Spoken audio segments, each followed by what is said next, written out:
If you're in the surface industry and you have a team where you feel like they just don't really get it, like they're not bought in, and it feels like they're always waiting on you to make every major decision or solve problems, it's easy to think about that like it's a leadership problem, or I've got a people problem. I don't have the right people, can't hire good talent. And while that might be part of it, that's not really the root of the problem.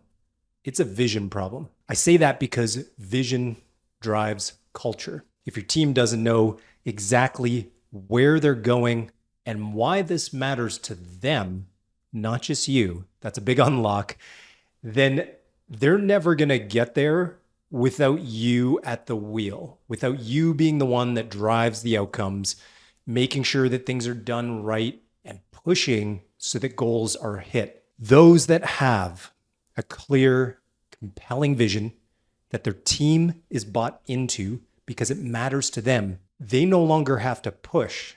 Instead, they're being pulled forward.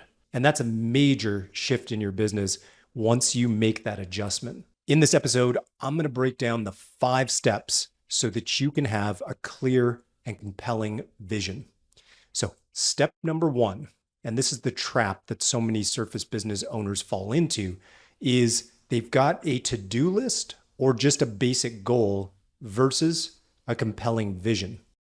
So let me break down what the difference is. The trap is many surface pros either think they have a vision or they underestimate how important that is. If they've just 5 years ago wrote down on a business plan or marketing plan a vision statement and tucked away in a drawer, and that was it.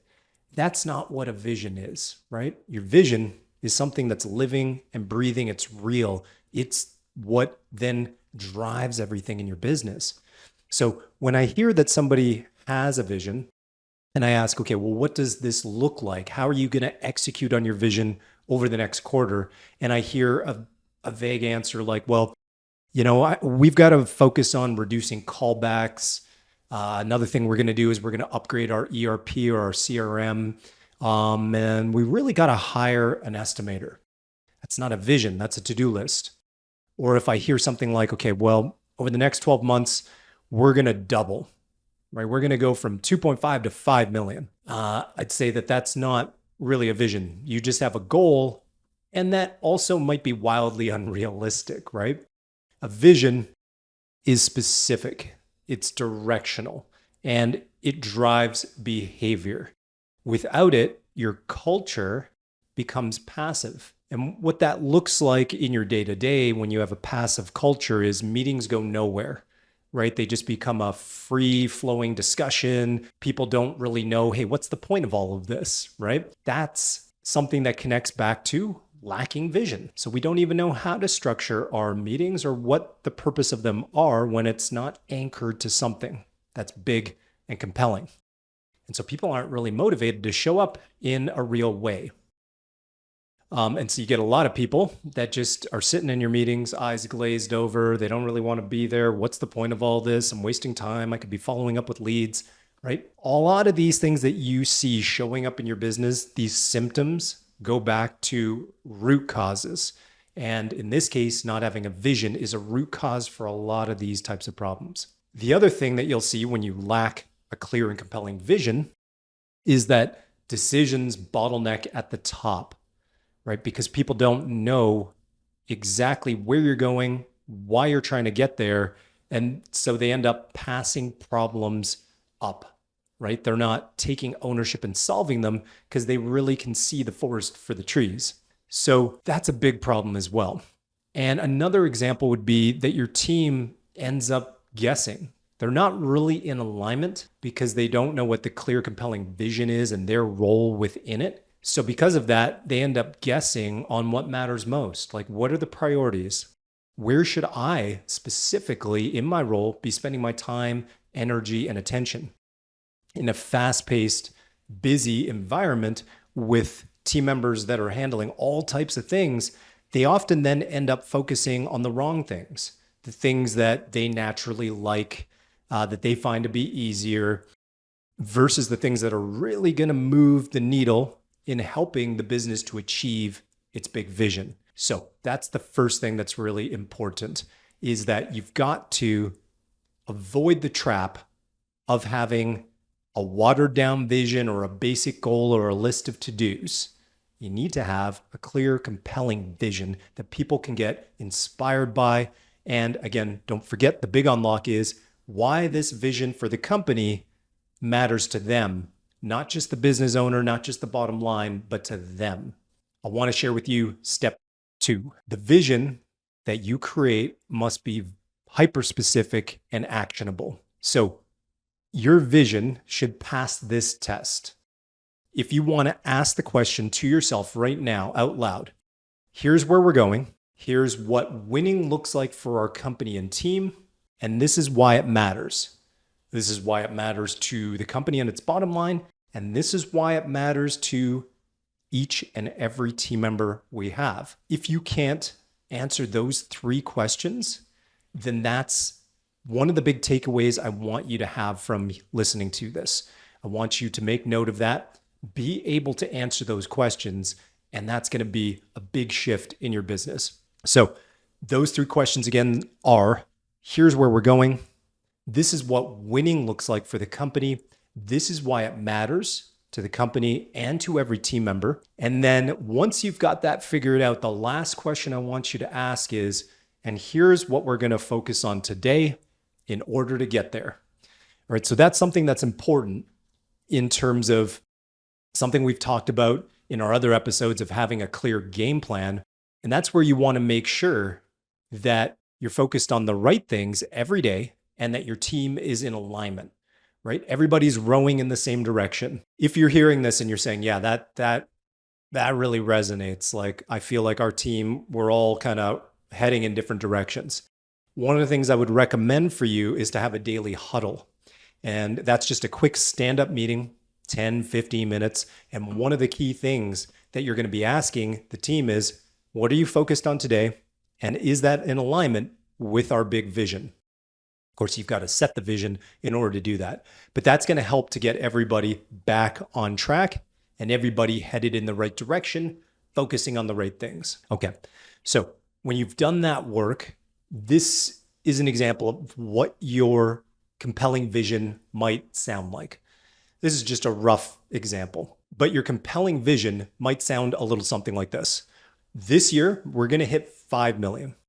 We're going to do that by owning the mid-level market, and we're going to do 1,000 installs this year with an average deal size of 5K. We're going to expand our team because we want to make sure that nobody's overworked, that everybody enjoys coming to work every day. And with this level of growth, when we hit 5 million, we're going to be able to provide development for our team, more benefits, and make an impact in our community. So let's unpack that a little bit. Again, I said that was a pretty rough, compelling vision, but you can see some of the ingredients of it, right? We've said it's specific.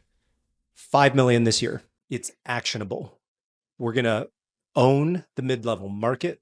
We're going to do 1,000 installs at an average job size of 5K. What that says is we're not going after everybody.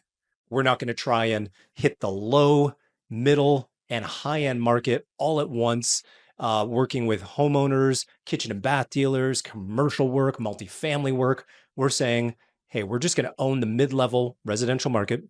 We're going to hit a number of 1,000 installs, and they're going to be worth 5K a project each. So we know exactly what type of projects are the right projects, what type of customers are the right customers, the number of upsells we need to make to hit that average deal size. And it gives immediately a lot of clarity. Okay, so I want you to think about that. You've got to be able to have every single team member in the company be able to communicate in about 60 seconds, what's our vision at our company? You want everybody to be able to deliver that clearly. And then I'm going to give you another pro tip, talk about what their role is in achieving it. So quick recap there. You want to go from having a vague vision, just say, we're going to hit 5 million this year. That's the vision. That's it. To a specific and actionable vision.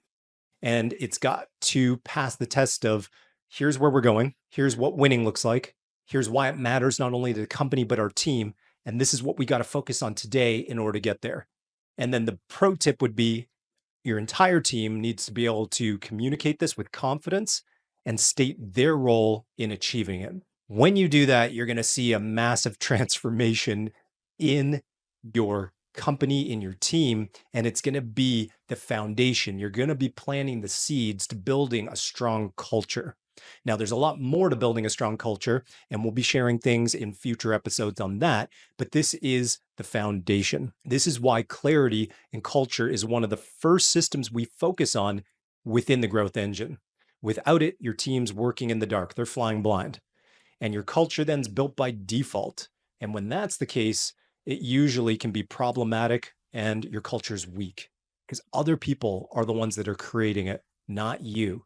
You've got to lead it and lead it from the front. And that starts with a clear, compelling vision. Now, step 3, guys, in this culture follows vision. What does that mean? Your team is not going to take ownership until they understand the why behind the work. All right, you might want to jot that down. The why behind the work. When your vision's clear, it anchors expectations, tells your team, here's what matters, here's how we behave, and here's what we don't do. All right, when you have clarity around those 3 things, here's what matters, here's how we behave as a company, here's what we don't do, you start to shape culture. And one of the things I want you to ask yourself is, what does my vision require from my team? How do they have to show up for our vision to become a reality? And what needs to change in the business for us to walk the walk of our vision, for us to walk the walk so that our behavior becomes our culture, right? And so I want you to think about, okay, well, how do we communicate with our customers? When we drop the ball, what do we do? How do we approach our installs? How do we approach our quotes? How do we treat each other as a team? Start to look at those questions, right? Because culture isn't just about slogans or a vision statement that you have on the wall. It's about walking the walk every day. It's about how you and your people are showing up. And it starts with what you're asking them to build with you. All right. So I want you to think about that, how you're going to walk the walk in your business, lead from the front, and what you're asking of your team to build with you. All right. This is something that should excite you. You should be motivated to figure this out and for you to lead your team through this process. Let's go ahead and jump into step number 4. You're going to be using your vision, once you've got clarity about it, as a filter. What does that mean? How do you use vision as a filter? Vision becomes a tool, not just a message. Vision becomes before you say yes to anything, before you make a new hire, decide to change and try a new software, before you go, hey guys, let's start this new initiative. You ask yourself, does this move us closer to our vision or push us further away from it, right? That's how vision becomes a decision-making filter. This is how you can give your team autonomy, meaning, hey guys, you're able to make these decisions because you know what our North Star is, you know where we're headed, you know our plan to get there, and they can start to filter things. Does this move us closer to the vision or push us farther away? Do we wait on jumping into a new software because it's, hey, we set our vision, we broke it down to our most important goals and growth initiatives, and this wasn't on here for the year. So should we put that on the back burner, right? That's how your team can make these decisions on their own. When your team knows the vision, they start making better decisions without needing approval every time. That's how ownership grows. That's how culture can scale when you give them clarity and the confidence to act independently of you, the business owner. All right. Now, let's go into our final step. Step number 5. Let's make it real, right? How do we make the vision real? If your vision isn't clear, at this point, you need to do this. You need to picture your business 12 months from now when it's fully dialed in. What does it actually look like? What's different about your role? How has the team evolved and changed the way that it operates? What are you guys proud of? What have you achieved and accomplished? Not just in terms of revenue, but in all areas of the business. If you were to look ahead in by 12 months, what have you guys accomplished? What are you proud of? What have you created? I want you to write that down, get hyper specific about it. And then once you've got that dialed in, I want you to share it with your team. When you do that, the next step from there is ask your team, well, what do we want to build in the next 90 days to be able to move towards this goal, towards this vision, and let them participate in it, right? That's one of the things that's really important to drive strong culture is you don't necessarily want to create your vision in a vacuum, right? It's just you by yourself creating the vision and then dictating it to your team. Pull them into this, right? But what you need to start with is the bones of it that are exciting, that are compelling, that are going to motivate your team for them to say, oh, wow, like, yeah, I could see myself growing in the company because there's opportunity here. This is going to allow us to do this, this, and this. And I'm really excited. I can flex my muscles in this area. Okay, cool. Yeah. Hey, I want to be involved in talking about what we need to do in the next 90 days to move towards this. All right. So you want to get people bought in early because they are having an opportunity to have a hand in designing the vision. You can always rewind this, go back, take notes, but I want you guys to execute on this. Don't just listen to this episode and say, yeah, I really need to do that. All right. Or just jump and start binging other episodes here. What you need to do is pause, slow down so you can speed up, do the work, execute, install the full system, and then move to the next step. If you want help mapping this out, aligning your team, executing on your vision without losing momentum. That's exactly what we help Surface Pros to do inside of our Growth Engine programs. All right, so until next time, hit subscribe, follow the podcast, or check out the description or show notes where we share free tools and trainings. All right, guys, until then, stay driven for growth.